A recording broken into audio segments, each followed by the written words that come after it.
The eye of Milton is just hours away from making landfall in Florida.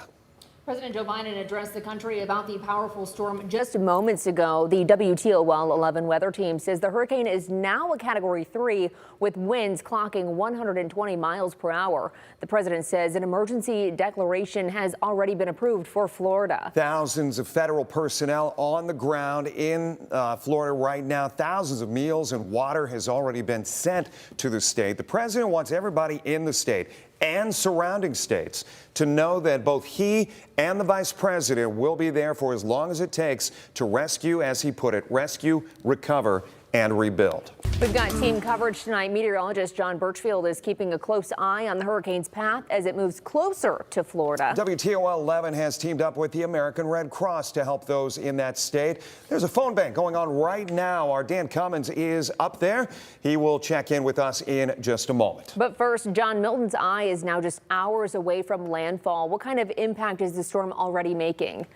Yeah, some of the strongest of the winds, Kaylee, are already approaching western Florida, and the impacts will be devastating to say the least. With 120-mile-an-hour sustained wind speeds, a Cat 3 is considered a major hurricane with landfall late this evening or early tonight. The eye of the storm currently less than 100 miles away from land. It's moving northeast at about 15 miles an hour, and it is wobbling a little bit, so not necessarily going to make landfall within the next hour or two, but likely as early as about 8 to 9 p.m. we will start to see that eye moving onshore. Here's a look at some of the winds. They have ramped up in Tampa and Fort Myers. Wind speeds are now in the 50s, and that hour-by-hour forecast shows you the eye of the storm just to the west of Sarasota by about 7 to 8 o'clock p.m. Heading into the evening, that eye moves inland. Winds are going to be very strong even on the back of the eye, with winds gusting in the ballpark of 80 to 90 in Tampa, and that is behind the eye of the storm with winds shifting to the west-northwest. Locally, our weather forecast is going to be much quieter. We're going to be talking sunny and pleasant weather conditions for your Thursday.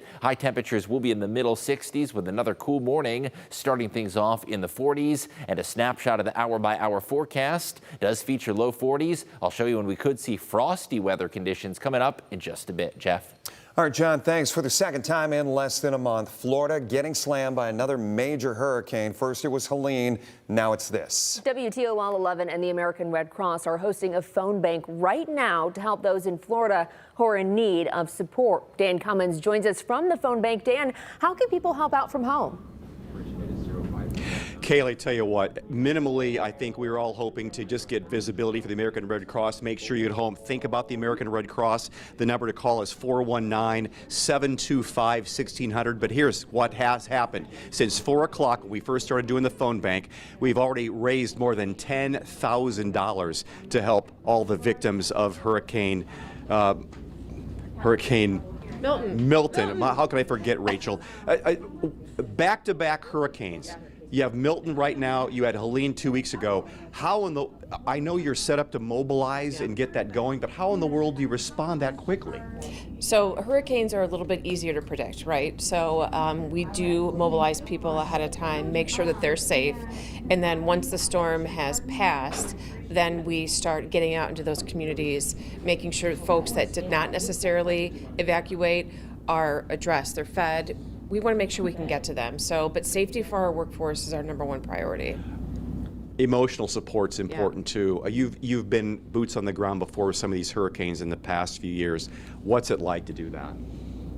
Heartbreaking. It's emotional, because I think especially like for us where we live, we're not exposed to that as much. But I'll tell you, it can be very emotional. It's exhausting, but it truly does kind of renew your hope in the human spirit, especially in a world right now where we're looking for that. I mean, we're there to help people. I mean, we're there to make sure that's what we do. We're humanitarians, and I think we just see so many different organizations and people come together for others, and that it is truly the hours of the day don't matter anymore. You're out there, and you're gonna be out there until your job is done. Real quick, the blood drive still, that's needed as well. Oh, absolutely, because we can't collect. We lost 3,000 units just because of Hurricane Helene. So if you can donate blood, do that, because we want to make sure we still have those blood products available. Rachel, thank you so much. American Red Cross, they need your help. 419-725-1600. Helene and now Milton, back-to-back hurricanes affecting Florida and the southeast. Back to you. All right, thanks, Dan. WTOL 11 will continue to monitor the hurricane very closely tonight. We'll bring you the latest updates on air and online. To stay up to date and receive alerts on this storm, head to WTOL.com or download the free WTOL 11 News app.